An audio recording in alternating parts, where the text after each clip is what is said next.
Hi there, and welcome to another episode of Her Travel Expert. And today we will be talking all things ski trip destinations. Welcome to Her Travel Expert. We're two friends who bonded over a shared love of family and travel. I'm Kirsten Maxwell from Kids Our Trip and Groups Our Trip. And I'm Meagan Riston from MommyTravels.net. Whether you're planning a solo escape, a girls' getaway, or the ultimate family vacation, we're here to help you make every trip unforgettable. As you can tell, we are totally in the spirit today. Megan's got her ski bunny clothes on. I have mine as well. And we are going to kick it off talking about some of our favorite places that we've been to ski that you might want to add to your travel list. Megan, kick us off. Well, if we're going to go with favorite places to go, mine's Whistler. I love to ski Whistler. Typically, we go at Thanksgiving, and they always say they're not going to be open for Thanksgiving. They always are, so it's cheaper because it's like a pre-season ticket. And then we're able to ski typically both mountains because they really get slammed when they get a winter storm. So Sounds like a good place. So I'm going to take off these so I can actually focus. But I'm going to keep the hat on. So for us, one of the places that we've always liked to go is Taos. It's kind of one of those underrated destinations. I think my husband and son did a last minute trip last spring break and were surprised by how empty the slopes were, which probably they won't be now since I just told everybody.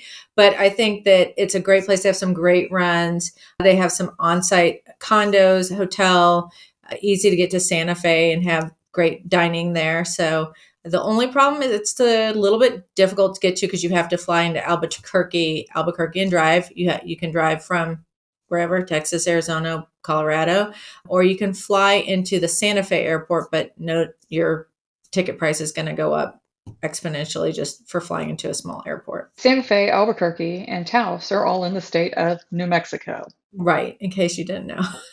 I've never skied New Mexico, which is surprising really? considering I grew up in West Texas. But we would always just get in the car and head to Colorado. So, true story confession time. I actually don't love skiing because I got hurt when I went to Taos with my husband because he thought it'd be a good idea to take me down a blue ski run when I'm easily a green or even less than green skier. And I swear I thought every 50 yards I was going to ski right off the edge of the mountain. So that kind of took me back on my ski days. I do love being in the snow. I love everything après ski. So I look for the things like snowmobiling or dog sledding or cross country skiing. Like I'd much rather do those kind of activities, hot springs, which we've talked about before. Things like that in the winter are much more my jam. But I have a son who snowboards and a husband who skis. Actually, all my kids ski, but one likes snowboarding more than the others. And so I think that that's just kind of we know our roles when we go on ski trips. Like everybody kind of does their own thing. Yeah, so Eden and I ski, and then my boys snowboard. They switched a couple of years ago. So that was one nice thing about Whistler is it's great for both, and they have a pretty good adventure park or ski. What's it called when they get on their snowboard? They can do all the different Yeah. tricks and grind and I feel like it's an adventure park, but it's not. That's not what they call it. But I know exactly what you're talking about. yeah, they have a really good one. When the kids were little, what was really neat is as we skied down the mountain, they had playgrounds too, so we could stop and they could play on the playground, and they get their skis back on and would continue down. That's the Ooh, I only love place I've that. ever seen that. I love that idea. So my kids grew up in the Midwest, and so their idea of skiing was the hills of Wisconsin. So we used to every like January. So what's the holiday there? Martin Luther King Day, or they learned to ski there on the hills. So they didn't really know what real skiing was, but they all have good basics. And the reason we decided to teach in there, Jason learned in Colorado. That's my husband. I learned in Arizona, which shouldn't even count, but it was so much cheaper than taking them to the big expensive ski resorts out west and teaching them how to ski there. Because I will tell you, my husband and son just got back from a trip. They went up to Breckenridge. It was $250 a day for lift tickets. It was $90 a day at Copper Mountain. I feel like Taos is about $100 a day as well. So it's like you have to kind of know that all these different ski resorts are going to cost different price points. So maybe take that into account when you're planning your trip, and how many kids you have to put into ski school is huge.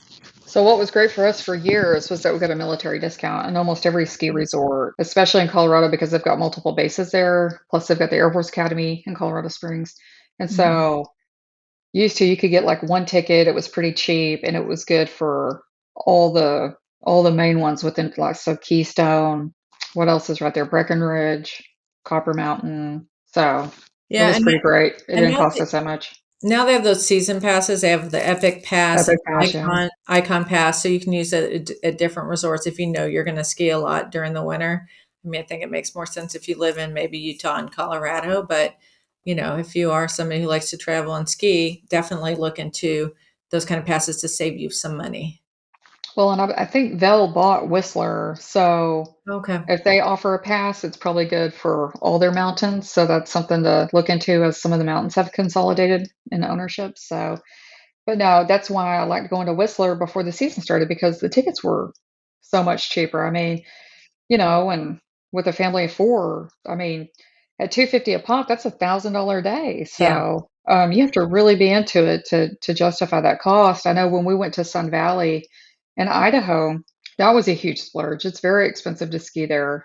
Really good skiing, really steep. It was shocking. Like we would ride the gondola up, and then you could go for half the day before you ever needed to get on another lift. I Oh, mean, wow. you Okay. could ski for hours before you were down. At least for us, that's the way Yeah, it yeah. was.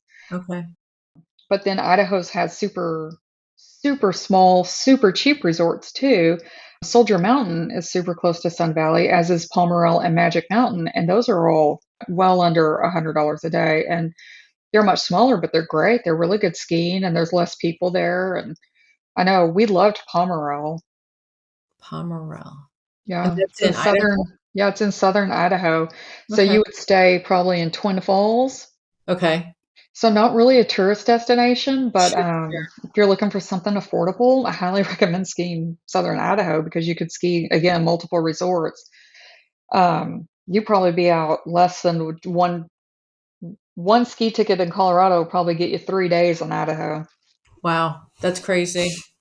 Yeah, so, I was thinking about different I've been to a lot of ski resorts off season as well. So, I think that I've kind of seen the ins and outs of different seasons. So I went to Palisades and Tahoe, Lake Tahoe, went for skiing, and it was like one of their banner years, like they had like 90 plus feet of snow or something, and it rained for 4 days straight. So there was no skiing. So just something to keep in mind, like it's such a fickle sport, it's like, yes, it sounds amazing, but you're not always going to get the snow. And I think that's why, like you said, they have more of the discounts on shoulder seasons like December and March, because it's less of a guarantee that you'll actually have snow. So that's a great way to kind of save some money when you're When we planning. lived in Oregon, Mount Hood, at the top of Mount Hood is Timberline, and we would get the spring pass. So it was good from like mid-March through June because Oh, wow. so a lot of the Olympic athletes come up there to train because they often have snow all year. But I mean, by the end of May, beginning of June, it's pretty slushy. So I mean, you're working out hard to keep Yeah. skiing, but we would ski all through March, April, May before it got too bad. And it was crazy cheap. I mean, I would buy all four of us a spring pass for probably the same price that it would have cost for just one pass in regular season. So Wow. Wow. huge savings. So Okay. So what are some of your other tips for a ski trip? Like, do you have any packing tips? A lot of gear to bring. So like, how do you limit it, or how do you control what everybody's bringing? Like, okay, so I don't even try to pack light for a ski trip because the reality is you're going to have a lot of stuff, especially if you own your own equipment. We own our own snowboard boots, ski boots. So even if we're renting other equipment when we get there, we want our boots. So we'll take those, and that right there is one checked bag. We always check several bags when we're going on a ski trip because I get super cold. So I want thermal underwear underneath my ski jacket, ski pants. Whereas my kids grew up in a colder environment than I did, so they don't need as much coverage as I do. But then you've got gloves, hats, scarves. I've got hot hands. I've got hot feet. I've got all kinds of stuff. I had sunscreen, sunglasses, chapstick. I ski with a backpack on, so I've got water bottles on us, snacks. I've got granola bars, and for the room, I like to have hot chocolate packets. That way, after the end of a long day, if the hotel doesn't have anything, then I can at least make hot chocolate in the room for us and warm up. And You're Yeah, so thinking that's you kind of, just thought of everything, so you covered it all. we've done this a lot. Yeah, I can tell. Yeah, no, and it's funny because I was thinking, so this last time that I arranged for Jason and Ronan to use this company called Ski Butlers, and they show up at your hotel with all your gear because we don't own our gear. I mean, like I said, Midwest skiing, living in Texas, there's really no need. And so they came in, the hotel actually had pickup there at the hotel, and they had lockers there for them to store their gear. So the guy met them at the hotel, fitted them, sent them on their way. So I mean, it really was such a time saver from that standpoint. Like, you didn't have to go into a ski shop or go to the lift and find the little chalet where you try on all the gear with everybody else and it smells really bad, but whatever. So that had saved them definitely room in their luggage. But we always bring our own helmets because I just We think do it's better too. to use everybody else's helmets. And Should never ski without a helmet. yeah, I got agree. hit so hard by a snowboarder, he almost broke my Mhm. leg. Oh, geez, Louise. But Yeah, what if it hit me in the head? right. Exactly. So So, safety first, you got to make sure you have everything with you. I think, like you said, the snacks are key because I mean, I can't get over sometimes what they want to charge you for food at a at a ski resort. Also, another thing that we learned this last time is look into parking because sometimes it behooves you to take public transportation to the slopes, kind of like at Vail. I know they have a free public transit. You can take to and from your resort to the slopes, but other places like you have to drive yourself. So like they drove to Copper Mountain for the day. It was $55 just to park there. I mean, kind of ridiculous things like that where you're thinking, how could we have done this differently? So I think keyword is wow, public that's crazy. transportation. Yeah. I've never paid for parking, I don't think, at a mountain. Yeah.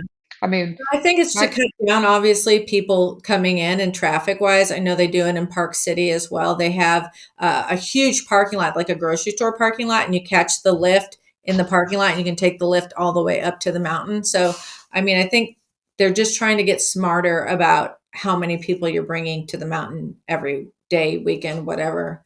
I mean, that's good to factor in because let's say you're at $55 a day parking over however many days. How much extra is it to get a hotel that's ski in, ski out? I mean, you're paying an extra price, but if you're going to be out a couple $100 in parking, then it might not be that much more to Right. upgrade.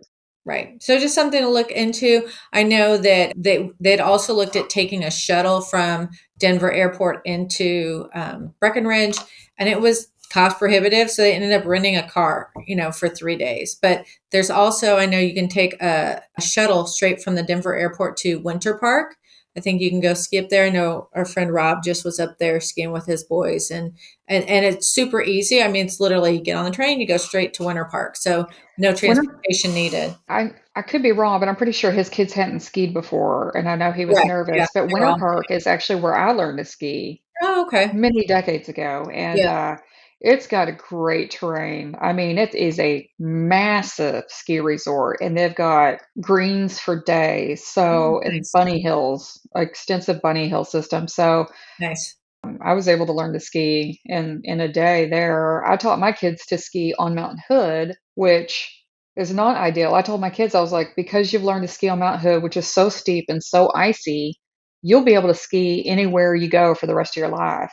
So that's something to keep in mind if you have a kid in lessons. I remember we did a lesson for Eden at Mount Bachelor in Bend. I love Mount Bachelor. It's a small local mountain right there in the Sun River Bend area, which is such a cute, kind of really tourist area in Central Oregon. But man, that weather can get bad. And they ended up shutting down the mountain during Oh, her wow. lesson, which is part of the reason I ended up just teaching her myself. But I feel like if you're a really good skier, it's still a good idea to put your kid in a lesson, even if it's just for one day, because a lot of stuff you might get frustrated on, they'll be able to pick up. And then, so essentially, my kids all did like maybe one ski day, and then I taught them the rest. So, and that worked really well for our family.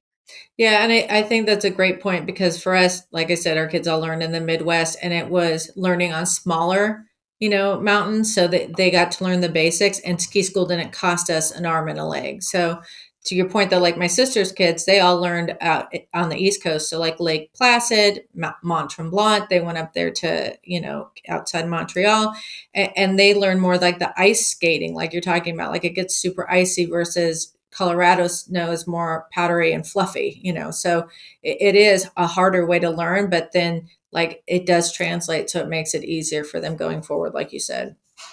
It also makes them so happy. Like, I can pretty much take them anywhere to go skiing, and they're like, "Wow, the snow is so good. Wow, this is such great terrain." Amazing. I'm like, "You're Amazing. welcome."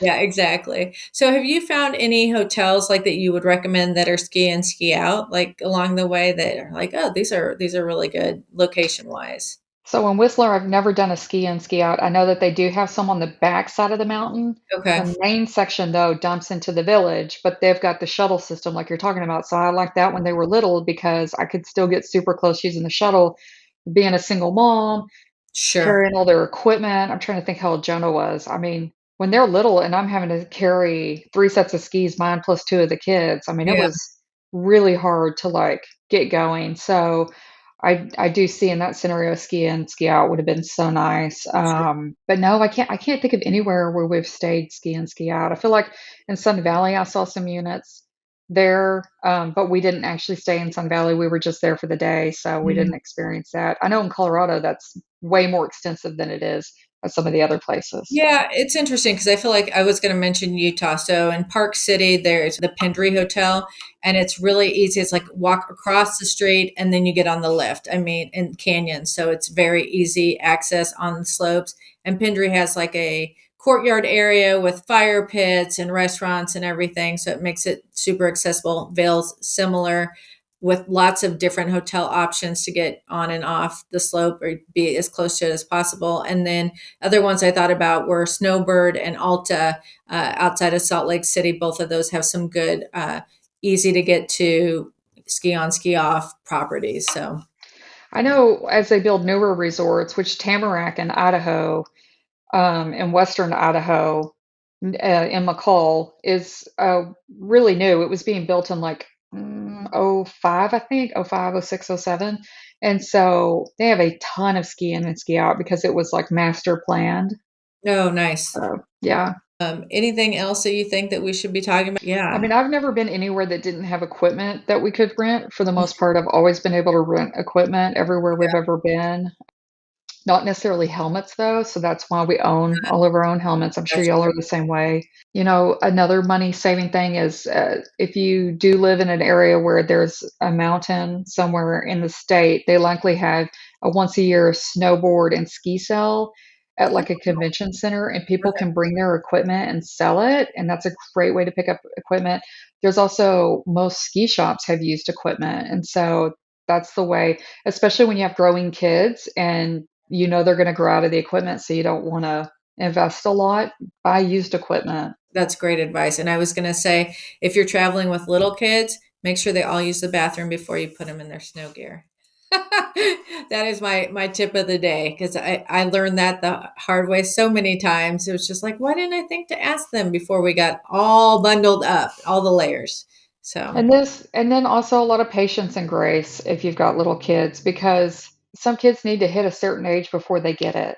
I'm lucky all of mine picked it up pretty easily. I think for the most part, most kids do. But then I know other kids that would hang out with their family. I ended up teaching my friend's kid to ski because I'm like, can she ski? Oh yeah, she can ski. She could not ski. She could by the end of the day, but it's not the easiest thing. It could be super intimidating. There's no shame in getting back on the lift and writing it down. If you right. feel Yeah, yeah, uncomfortable, do not put yourself in an uncomfortable situation. I know when we were at Whistler the last time, my sister was with me and she's got, I forget what's wrong with her knee, but she has one knee that, she got up there, she looked down the mountain and she's like, oh my gosh, I'm used to skiing in New York. I can't get down this mountain. And yeah. so Oh, she did interesting. go back and she rode the lift down. And Okay. that was 100% the right decision. Yeah, So I think, don't push your body to do things, which is probably why I don't ski that much of it any because I just don't want to risk the what ifs, like I know my body, I know I don't have great knees, so why would I risk it for, a day out in the snow? I would rather go play in the snow than, try to, go down the mountain on and you ski. know what I think is super important? At the end of the day, you better have a hot tub at your hotel or your vacation rental unit because your body is beat and you're gonna love that hot tub so much. Even if you're not a hot tub person, you're gonna be like, today I am. Yeah. That's right. That's right. That and the other thing is the oxygen thing. So I that was a problem for us, for my youngest coming from Texas and going to Colorado, just having some little respiratory issues. Just so give yourself a day to acclimate to the altitude difference so you don't have altitude sickness. And then they do sell the oxygen canisters. Usually you can get them at a like a 7-Eleven or convenience store and just use those, just kind of help you get used to breathing the thinner air. And drink more water. Yes. Less alcohol, more water. Yeah. So that I even heard, I had a friend that went to Colorado a couple of weeks ago, and she said that they quit drinking alcohol like 2 or 3 days before the trip so that it would help with their, and then they didn't drink while they were in Colorado. I was like, oh, I've never heard that. Of course, I remember the first time, like, I was at a ski resort that had a bar at the bottom of it. I was like, you people drink and ski? Like, I'm not oh, athletic enough to roll those yeah, kind of dice. So that's also yeah, why we wear helmets. yeah, exactly. Well, and Some of because those there's people are some that drinking. have the bars at the top of the slopes and versus the bottom. So that's always good advice. Wear those helmets. Practice safety, keep a good safe distance from everybody. And then another issue that I've had a few times is my cell phone won't work at some places on the mountain. Okay. So, if possible, have that paper map with you if they're passing out paper maps. If they don't have paper maps, take a picture of the map or have already downloaded it to your phone so that you need no internet service in order to look at a map and see where you are. So, Great, great advice. yeah, especially at some of these bigger mountains. The Whistler Blackcomb is huge. Okay. Keystone, huge. I mean, That's no, that's a great tip. Something that everybody should probably do, regardless. and before you Make go your kids up, do it too. yeah, before you go up the mountain, have a designated meetup spot in case you Mm, lose one kid. yeah. So I'll never forget. Well, I might not should tell the story, but I'm going to tell it. And so my son calls me. They're with my ex-husband. They're with their dad on a ski trip to Park City, and I can't remember if they're at Park City or nearby. They're somewhere around the area, and those are some big resorts. And so they lost Jonah. Jonah's cell phone is dead. So Jonah knows my phone number, not his dad's. So Jonah calls me and tells me where he is and to tell his dad where he is. And I'm just like, that's just what a mother wants to hear while she's back home in Texas, having a nice, Dad relaxing weekend lost me. off. I'm Dad like, lost what? me. He lost you. Yeah. So, Wow. Well, yay. obviously they found him or he wouldn't be here today. So that's good. That's good. They But did after an hour and a half. oh, good Lord. Okay. Yeah. Well, I'm glad that had a happy ending because I was a little worried about it when he started off. I'm not going to lie. But No, again, that's, had they had a meetup point, they might have been able to figure it out. It is such a big mountain. Maybe they would not have been able to figure it out, yeah. but making sure your kids' cell phones are charged. So, on that note, don't lose your kids and have a great ski trip. See y'all next week.